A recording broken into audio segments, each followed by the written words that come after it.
প্রিয় দর্শক, আপনাদের সবাইকে স্বাগত জানাচ্ছি একুশে টেলিভিশনের রান্না বিষয়ক সাপ্তাহিক নিয়মিত আয়োজন একুশের রেসিপি পাওয়ার্ড বাই ফুডের আজকের পর্বে বরাবরের মতো সাথে আছি আমি সাদিয়া রোশনি সুজন এবং আমাদের সাথে পুরো আয়োজন জুড়ে হসপিটালিটি পার্টনার হিসেবে আছেন Dhaka regency hotel and resort.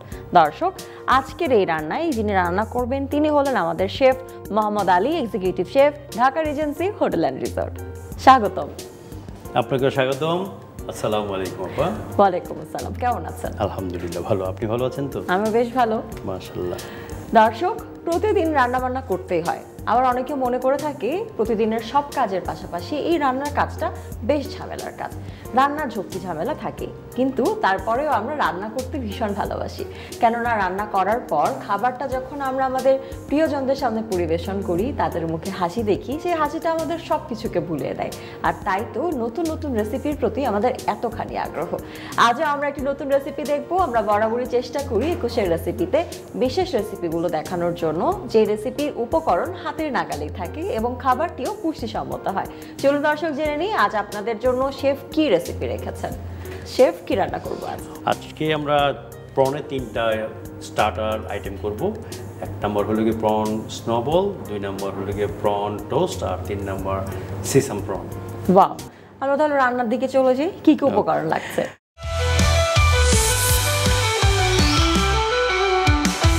এখানে যেহেতু প্রন, তো আমার প্রথম উপকরণটা হলো গিয়ে প্রন, তারপর আছে আমার রেড চিলি, তারপরে lemon leaf, garlic, salt, pepper, sesame seed, sesame oil এবং ফিশ সস। আর সেখানে এই বাইন্ডিংয়ের জন্য আমার আছে এগ। আর এখানে রেখেছি আমি এই আপনার ব্রেডগুলোকে আগে একটু কেটে নিয়েছি, এই ডাইস করে কেটেছি। এখানে একটা হোল স্লাইস ব্রেড আছে।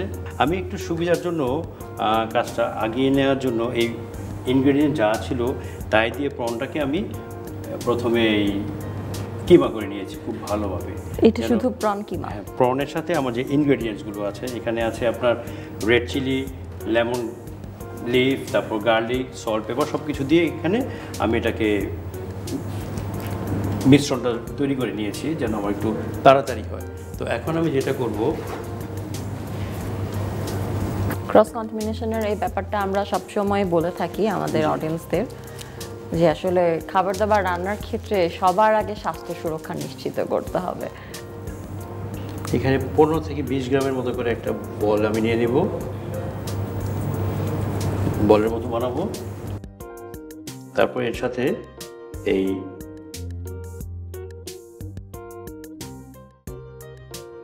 ডাইস করা আমার ব্রেডগুলোকে জাস্ট আলতোভাবে চাপ দিয়ে নেব। এটা স্নোবলই হচ্ছে বলা যায়। জাস্ট আলতোভাবে আমি এরকম 4 থেকে 5টা বানাবো। যে বাচ্চারা আসলে খাওয়া দাওয়া করতে চায় না, তাদেরকে আসলে খাওয়ানো খুব কষ্টকর হয়ে যায় বাবা মার জন্য। তারা এই স্নো বলগুলো প্রন দিয়ে যেভাবে মেক করা হচ্ছে, এটা করলে আমার মনে হয় বাচ্চারা খেতে খুব পছন্দ করবে। বাচ্চাদের টিফিনেও দেওয়ার জন্য বেশ ভালো একটা রেসিপি হতে পারে স্নো বল।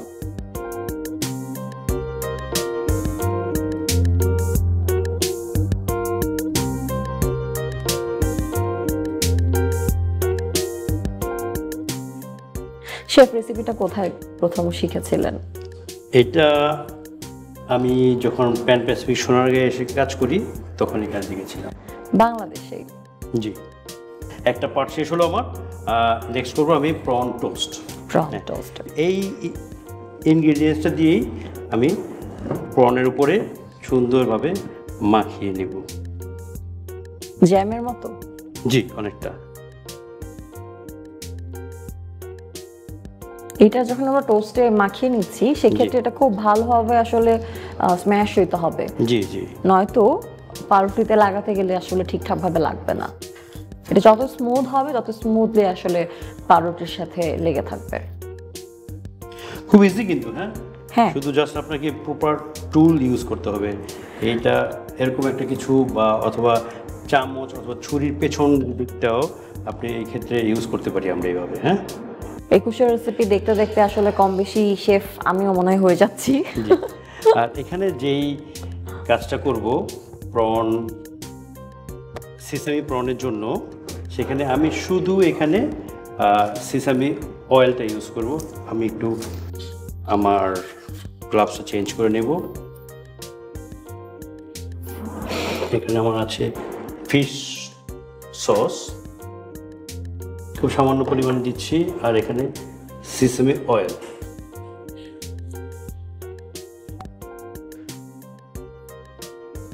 কুক করার জন্য আমাকে একটু তেলটা গরম করতে হবে। আমি তাহলে শুরুতেই একটু তেলটা চুলাটা জ্বালিয়ে নিই। কি ডুবো তেলে ভাজতে হবে? জি জি, তিনটাই হবে ডিপ ফ্রাই। আচ্ছা,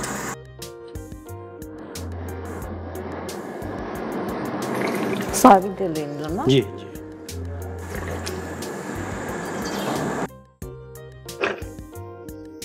যেহেতু ডিপ ফ্রাইটা, সেই ক্ষেত্রে আমার তেলের পরিমাণটা একটু বেশি লাগবে। পরিমাণ যদি কম হয় সেক্ষেত্রে ছোট পাত্র নিলে, একটু গভীর পাত্র নিলে আসলে তেলের পরিমাণটা আর একটু কমিয়ে আনা সম্ভব। ওকে, মেনুয়াল আমি এইটা জাস্ট আমার এই সিম্পল দুইটা ইনগ্রেডিয়েন্ট দিয়ে আমি ম্যারিনেট করে নিলাম। কোনো সল্ট বা আদার কিছু? কারণ ফিশ সসের মধ্যে যথেষ্ট পরিমাণ সল্ট থাকে, এই জন্য আর এক্সট্রা কোনো সল্ট ইউজ করবো না। ওকে, সো এখন যেটা করব, আমি স্নোবলগুলো প্রথমে ভাজতে দিয়ে দিব।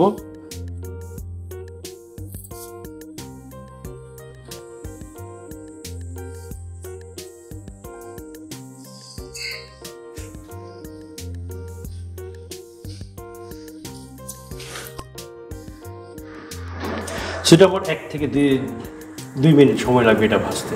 তাহলে আমি একটা বিরতি নিয়ে আসি। শিওর। দর্শক, চলছে রান্নার নিচে ছোট্ট একটা বিজ্ঞাপন বিরতি। কোথাও যাবেন না, বিজ্ঞাপন বিরতির পর আবারও ফিরে আসছে আপনাদের প্রিয় আয়োজন একুশের রেসিপি নিয়ে।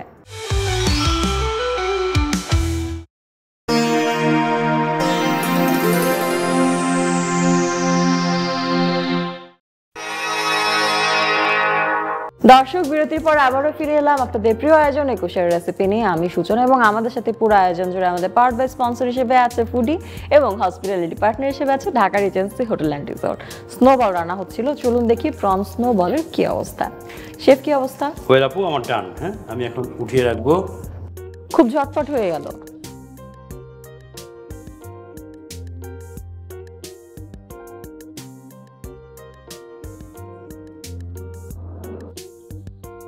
আমার মনে হচ্ছে এটা সারা বছর খাওয়ার মতো একটা রেসিপি। রমজান মাসেও খুব ভালো জমবে খাবারটা। জি, আমরা ইফতারে অনেক সময় খেয়ে থাকি। এখন নেক্সট আমার হলো গিয়ে প্রন টোস্ট। তো মনে রাখতে হবে যে পাস্তাতে আমার প্রনের মিশ্রণটা, সেই পাস্তাকে আমি আগে দিব। হ্যাঁ,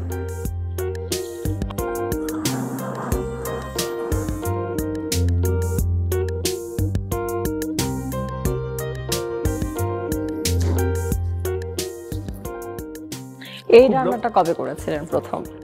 এইটা করেছিলাম লন্ডনে থাকতে। এটা লন্ডন থেকে শেখা রেসিপি? জি। ওকে।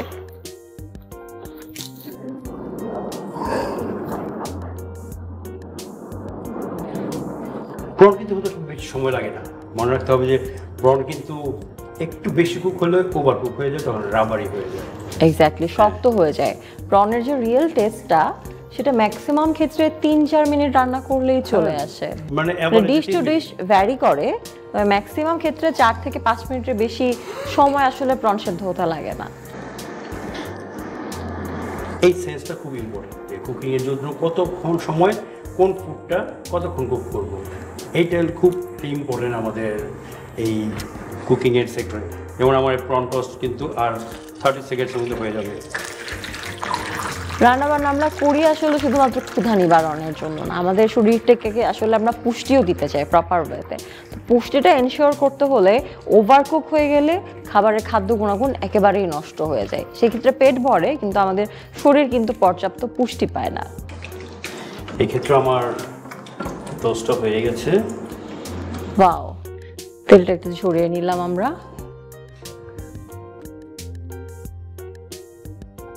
এখন আমার ফাইনাল এবং লাস্ট যে কাজ, সেটা হলো গিয়ে আমার এই সিসাম প্রন। আমি সিসামগুলোকে একটা লম্বা পাত্রের মধ্যে ঢেলে দেব। আমাকে কাজ করতে সুবিধা হয়। সেই প্রনগুলো এখন শুধু জাস্ট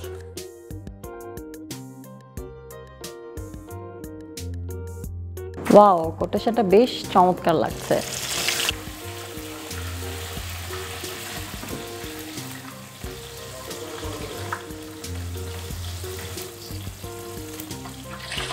সুন্দর একটা অ্যারোমা চলে এসেছে অলরেডি। অয়েলের কারণে এই অ্যারোমাটা মুখাত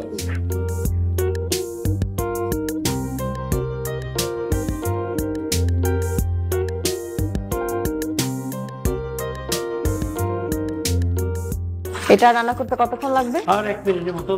তাহলে একটা ছোট্ট বিরতি নিয়ে আসি। শিওর। রান্নার প্রায় শেষের দিকে, নিচে ছোট্ট একটা বিজ্ঞাপন বিরতি। কোথাও যাবেন না, ফিরছি বিরতির পরেই।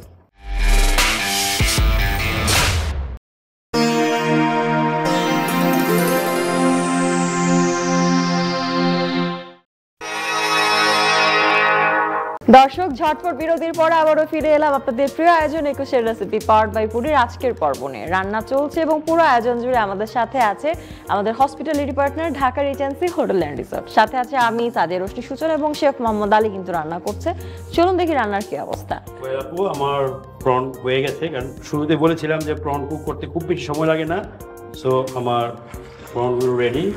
এক্স্যাক্টলি, ভদ্রলোকের এক কথা, প্রন রান্না করতে সব সময় কম সময় লাগে। অন্য অনেক রেসিপি করতে গেলে হয় না যে টাইমিংটা এক এক সময় এক এক রকম টাইম লাগে, প্রনের ক্ষেত্রে এমনটা কখনো হয় না। খুব সতর্কভাবে প্রন কুক করতে হয়, বললাম তো।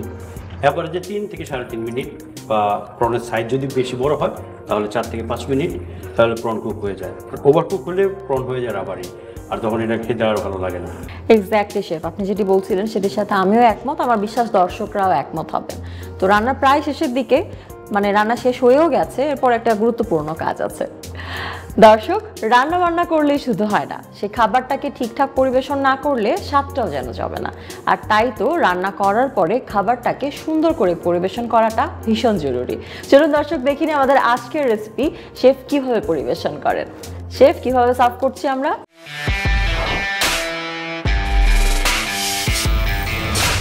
ওয়েল আপু, প্রথমে আমি আমার প্রন টোস্টটাকে এজগুলো কেটে নিব।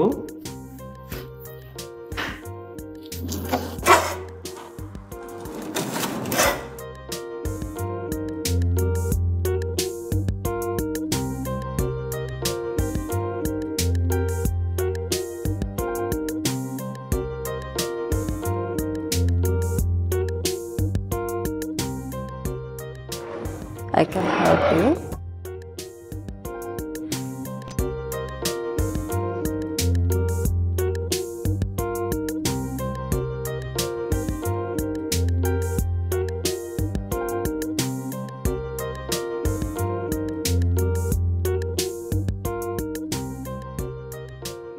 বাহ, সুন্দর করে প্রনগুলোকে সেট করে ফেললেন।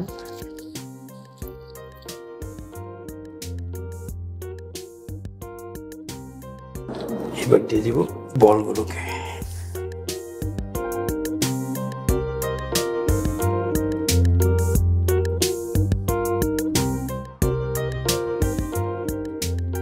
আমার তো মনে হচ্ছে এখনই ডান হয়ে গেছে। হ্যাঁ, আমার প্লেটিং ডান, তবে এর সাথে আমার 2টা সস লাগবে। হ্যাঁ, এটা একটা হলো গিয়ে চিলি সস আর একটা টাটা সস।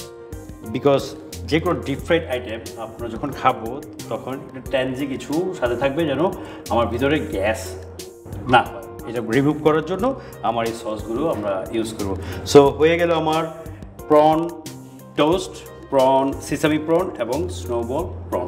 বাহ শেফ, খুবই চমৎকার ডেকোরেশন এবং দেখে মনে হচ্ছে যে দর্শনে অর্ধভোজন হয়ে গেছে। Thank you.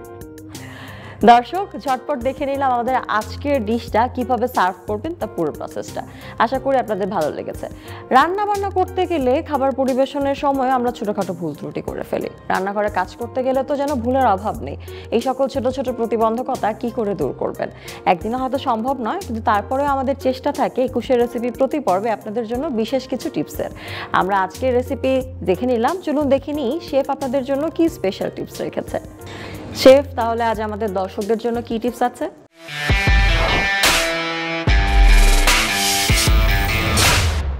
ওয়েল, যেহেতু আজকে আমাদের ডিপ ফ্রাইড আইটেম ছিল, সো ডিপ ফ্রাইড ফুড যখন আমরা করবো তখন সবচেয়ে ইম্পর্টেন্ট এর মধ্যে অতিরিক্ত একটা তেল থাকে। এই তেলটাকে শুষে নেওয়ার জন্য হয়তো খেয়াল করে দেখেছেন আমি প্রত্যেকবার যখন চুলা থেকে উঠিয়েছি নিচে একটা পেপার রেখেছি, এটাকে অ্যাবজর্বিং পেপার বলি, বা আমরা এই যে অতিরিক্ত তেলটা অ্যাবজর্ব করে নেওয়ার জন্য, এটা স্বাস্থ্যের জন্য খুবই ইম্পর্টেন্ট। সো আমরা যখনই ডিপ ফ্রাইড কোনো আইটেম নেব তখন নিচে একটা অ্যাবজর্বিং পেপার দেবো যে অতিরিক্ত তেলটা অ্যাবজর্ব করে নিতে পারে। Thank you so much chef. দর্শক, জেনে নিলাম আমাদের আজকের একুশের রেসিপির স্পেশাল টিপস। আশা করছি এই টিপসটা আপনারা মেনে চলবেন। দেখতে দেখতে আমাদের আজকের আয়োজনের একদম শেষ পর্যায়ে চলে এসেছি, বিদায় নিতে হবে। তবে তার আগে চলুন এক নজরে দেখে আসি আমাদের আজকের রেসিপিটি।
দর্শক, এক নজরে দেখে নিলাম আমাদের আজকের একুশের রেসিপির ডিশ। আশা করছি ভালো লেগেছে আপনাদের সবার। আর রান্নাটা বাসায় করে আমাদেরকে জানাতে ভুলবেন না খেতে কেমন হয়েছে। আবারও পরের পর্বে দেখা হবে, তবে তার আগে ধন্যবাদ জানাতে চাই আপনাদের সবাইকে যারা এতক্ষণ পর্দার ওপাশে আমাদের সাথে দর্শক হিসেবে আমাদের পুরো আয়োজনটা উপভোগ করেছেন। ধন্যবাদ জানাতে চাই আমাদের পাওয়ার্ড বাই স্পন্সর ফুডিকে এবং সেই সাথে আমাদের হসপিটালিটি পার্টনার ঢাকার এজেন্সি হোটেল অ্যান্ড রিসোর্টকে। ধন্যবাদ জানাই পুরো রান্নাটি যিনি আমাদের করে দেখিয়েছেন এক্সিকিউটিভ শেফ মোহাম্মদ আলীকে। আপনাকে অনেক অনেক ধন্যবাদ। ধন্যবাদ আপা আপনাকেও, এবং সেই সাথে একুশের রেসিপি কলা কৌশলী যারা আছেন সবাইকে ধন্যবাদ। অসংখ্য ধন্যবাদ। দর্শক, এবার বিদায় নিতেই হবে, সময় একদম শেষ। কথা দিচ্ছি আগামী পর্বে আবারও হাজির হয়ে যাব আপনাদের প্রিয় আয়োজন একুশের রেসিপি দিয়ে। মনে রাখবেন প্রতি মঙ্গলবার রাত 8টায় একুশের রেসিপি থাকছে আপনাদের জন্য। দর্শক, সেই পর্যন্ত সকলে ভালো থাকুন, সুস্থ সুন্দর থাকুন, থাকুন একুশে টেলিভিশনের সাথে, থাকুন নতুন নতুন রান্নার সাথে।